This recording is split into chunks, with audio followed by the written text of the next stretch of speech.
Hello बच्चों, कैसे हैं आप लोग। आई होप कि आप लोग अच्छे होंगे और आप सबकी पढ़ाई भी अच्छी चल रही होगी। तो आज की वीडियो में हम लोग करने वाले हैं क्लास 9th मंथली एग्ज़ामिनेशन, जो कि सितंबर 2023 में यानी कि सितंबर के महीने में हुआ था। ठीक है, मासिक परीक्षा, उसके मैथ्स के पेपर का जो आपका शॉर्ट आंसर है, ठीक है, यानी कि जो सेक्शन बी है आपका, ठीक है, उसको आज हम लोग करेंगे। लघु उत्तरीय प्रश्न के जो भी सॉल्यूशन होंगे वो मैं आपको समझाऊंगा। ठीक है, आपसे एक रिक्वेस्ट करता हूँ छोटी सी कि इस वीडियो को देखने के बाद अगर आपको इससे फ़ायदा मिले, आपको इससे कुछ सीखने को मिले, तो प्लीज़ अपने सभी दोस्तों से शेयर ज़रूर कर दीजिएगा। ठीक है, तो चलिए शुरू करते हैं। जो आपका सेक्शन बी है ना, वो है लघु उत्तरीय प्रश्न। ठीक है, इसके लिए आपको 2 अंक निर्धारित होते हैं, मतलब 2 अंक मिलते हैं। ठीक है, 1 से 10 होता है आपको, जिसमें से सिर्फ 5 क्वेश्चन का आंसर आपको लिखना होता है, देना होता है। ठीक है, तो चलिए मैं आपको 1 से 10 सभी को बता देता हूँ। फिर अगली वीडियो में हम लोग जो इसका दीर्घ उत्तरीय होगा, लॉन्ग होगा, उसको हम लोग करेंगे। तो सबसे पहले यहाँ पर देखते हैं, पहला क्वेश्चन आपका दिया गया है कि सरल करें 1/√7 - 2, यानी कि इसको सॉल्व करना है। तो सॉल्व करने के लिए क्या करेंगे, यहाँ पर देखो क्वेश्चन जो आपका दिया गया है, पहला क्वेश्चन है ये। ठीक है, फर्स्ट क्वेश्चन में आपको कह रहा है सॉल्व करना है 1/√7 - 2। तो आपको करना क्या था कि सिर्फ और सिर्फ इसको गुना कर देना है। किससे गुना करना है, तो इसी नंबर से गुना करना है। ठीक है, बट एक फ़र्क कर देना है कि यहाँ माइनस है तो आपको प्लस कर देना है, यानी कि √7 + 2, √7 + 2। ठीक है, ये कर देना है। अब इसको गुना करिएगा तो ऊपर में तो √7 + 2 ही आ जाएगा, क्योंकि 1 से गुना हो रहा है। ठीक है, बट नीचे में क्या आ जाएगा, तो यहाँ पर है √7 - 2, ये है √7 + 2, यानी कि a - b × a + b वाला जो फॉर्मूला आपको याद है, उस पर आप इसको पुट कर दीजिए, मतलब a का स्क्वायर, ठीक है, माइनस b का स्क्वायर, मतलब 2 का स्क्वायर। तो ये बन जाएगा आपका √7 + 2 बाई √7 का स्क्वायर तो 7 हो जाएगा, माइनस 2 का स्क्वायर 4 हो जाएगा। तो इसको आप लिख सकते हैं √7 + 2/3। ये आपका आंसर हो गया। ठीक है, इसमें अगर अगले क्वेश्चन की बात की जाए तो अगला क्वेश्चन है 3/7 को दशमलव के 3 स्थानों तक व्यक्त करें, यानी कि express 3/7 to the 3 decimal places. तो आपको करना क्या है, 3/7 को पॉइंट में चेंज कर देना है, दशमलव में चेंज कर देना है। ठीक है, क्या हो जाएगा इसमें, देखिए सेकेंड क्वेश्चन आपका है 3/7 को चेंज करना है पॉइंट में। तो हम लोग क्या करेंगे, 7 से भाग लगा दीजिएगा, किस में, 3 में। ठीक है, ध्यान रहे कि 3 में 7 से नहीं लगाना है, 7 से 3 में भाग लगाना है। ठीक है, 3 से 7 में नहीं, 7 से 3 में। तो यहाँ पर तो ये छोटा नंबर आ गया, तो हम लोग क्या करेंगे, पॉइंट देंगे। ठीक है, पॉइंट देंगे तो यहाँ पर 0 आ जाएगा। अब इस पॉइंट से पहले आप यहाँ पर 0 डाल दीजिए। ठीक है, तो 7 चौका कितना होता है, 28। ठीक है, तो 10 में से 8 गया, 2 हो जाएगा, और ये आपका 2 में से 2 गया, 0। अब क्या होगा कि यहाँ पर ख़ुद से, यानी कि जब हमने पॉइंट दे दिया है ना, तो यहाँ पर ऑटोमेटिक आपका एक 0 आ गया। 7 दूनी 14। ठीक है, 20 में 14 जाएगा, 6 बचेगा, फिर से 0 आएगा, 7 अट्ठे 56, 4 आ गया, फिर से 0, 7 पंचे 35। ठीक है, 5 आ गया। ठीक है, तो अब यहाँ पर देखो कि आपको ये तो बहुत सारा नंबर आगे आता जाएगा, इस तरह रुकेगा नहीं, ये होता जाएगा। लेकिन आपको कह रहा है यहाँ पर क्वेश्चन में कह रहा है क्या, कि आपको 3 स्थानों तक व्यक्त करना है, मतलब 3 डेसिमल प्लेस। तो करना क्या होगा कि हम लोग ये जो 0.4285 है ना, इसके आगे भी और नंबर आएगा, बट दशमलव के बाद आपको 1, 2, 3 ही डिजिट रखना है यहाँ तक। इधर के नंबर्स को आपको छोड़ देना है।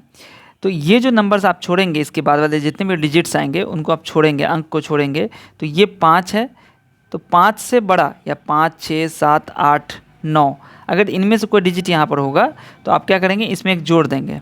अगर 5 से कम होता तो इसको हटाने के वक्त इसको बस हम लोग 4 2 8 लिखते, लेकिन चूंकि 5 से बड़ा है और तब हम इस पार्ट को हटा रहे हैं, तो 4 2 9 हो जाएगा, यानी कि 0.429 हो जाएगा।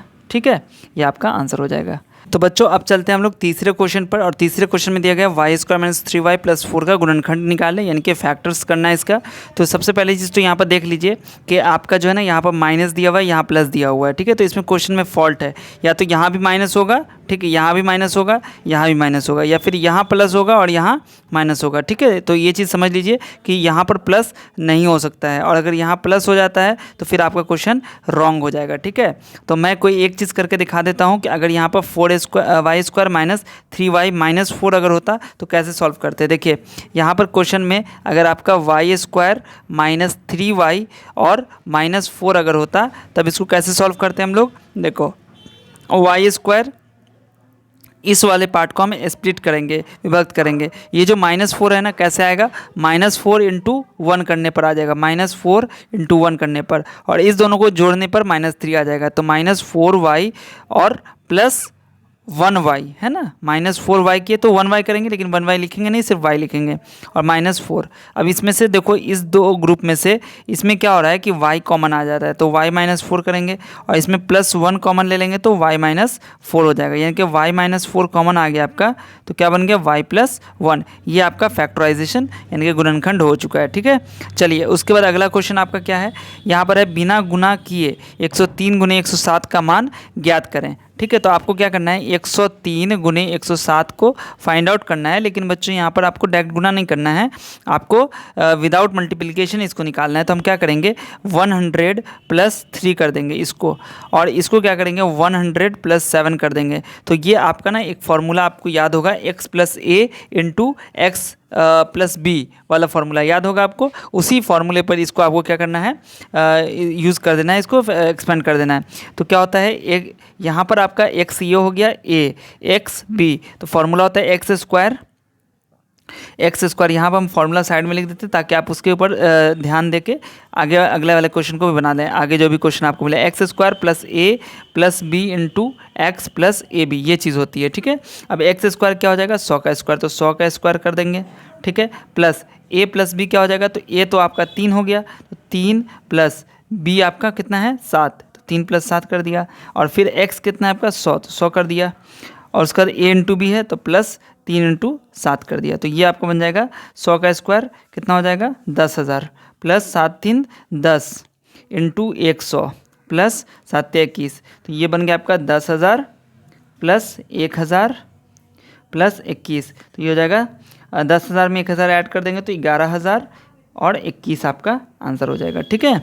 चलिए उसके बाद अगला क्वेश्चन देखते हैं। इसमें पांचवा क्वेश्चन में कहता है कि अगर यदि x - 1 बहुपद ax³ - 4ax + 4a - 1 का एक गुणनखंड है तो a का मान ज्ञात करो। देखो यहाँ कह रहा है x - 1 ना इस बहुपद का एक गुणनखंड है, तो आपको a की वैल्यू जो यहाँ पर a नहीं दिया गया ना आपको निकालना है। तो बच्चों देखो इस सवाल को कैसे करेंगे हम लोग।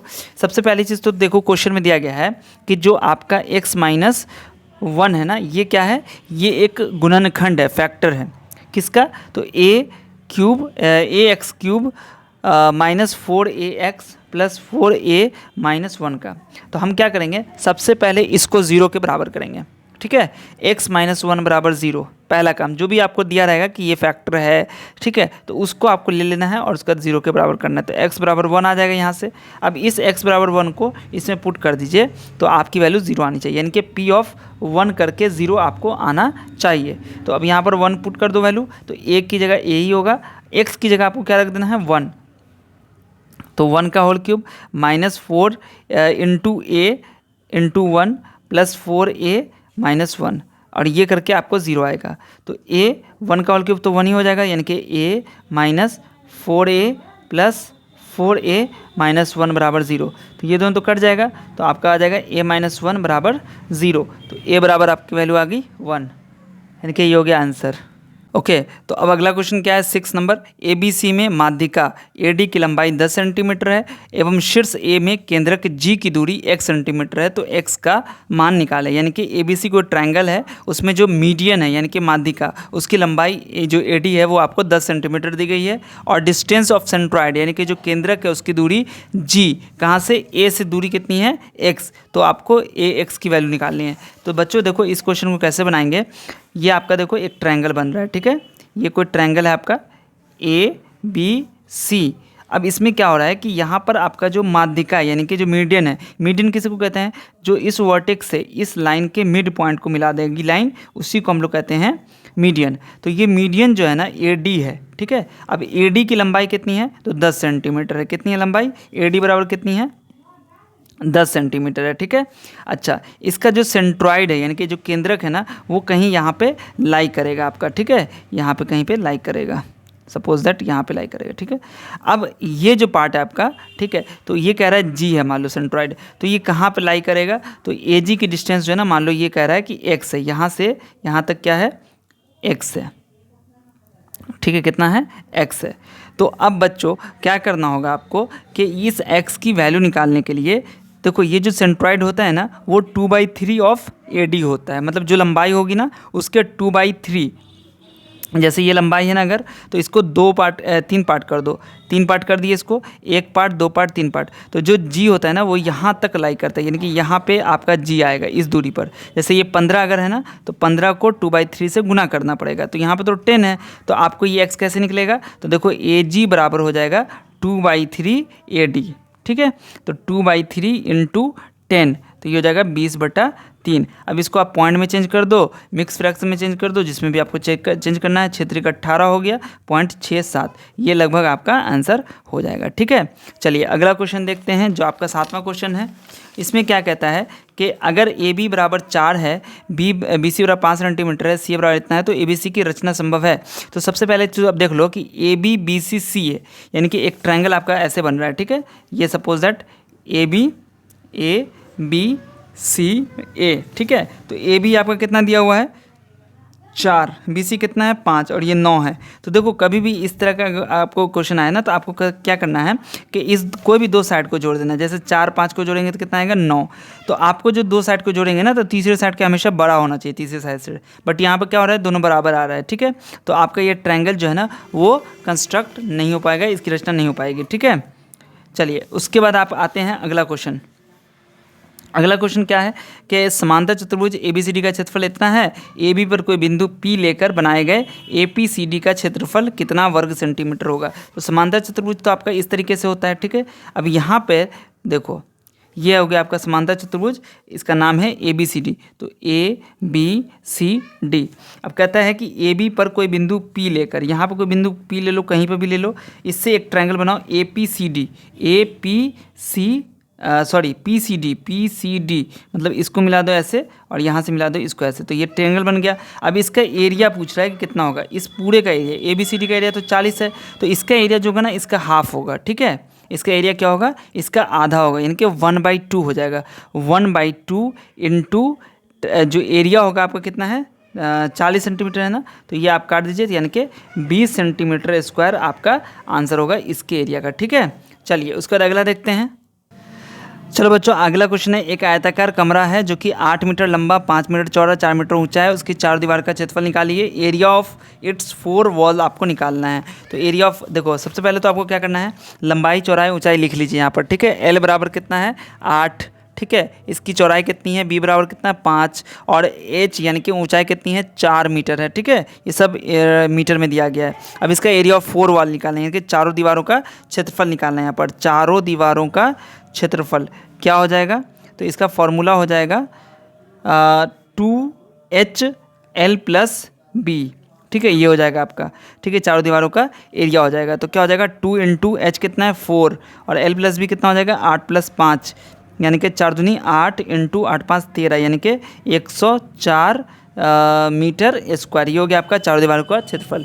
उसके बाद आपका अगला क्वेश्चन है यहाँ पर कि अगर से यदि 4 7 x 13 और 16 का माध्य 10 है, तो x का मान क्या होगा। तो देखो इस नंबर्स का इन नंबर्स का अगर हम माध्य निकालते हैं, ठीक है, तो चूंकि माध्य निकाल के बता दिया 10 है, बट अगर पता रहेगा तो कैसे निकालेंगे, 4 7 x 13 16 को जोड़ेंगे और जोड़ के डिवाइड करेंगे, 1 2 3 4 5 से डिवाइड कर देंगे, यानी कि क्या हो जाएगा, 4 7, 4 में प्लस करो 7 + x + 13 + 16, और इसको डिवाइड कर दो 1 2 3 4 5 से, तो आपको आंसर इसके इनके माध्य जो है वो 10 आएगा क्वेश्चन के अकॉर्डिंग। तो यहाँ पर हो जाएगा 4 7 11 11 13 24 24 16 40, तो 40 + x बराबर हो जाएगा 5×50।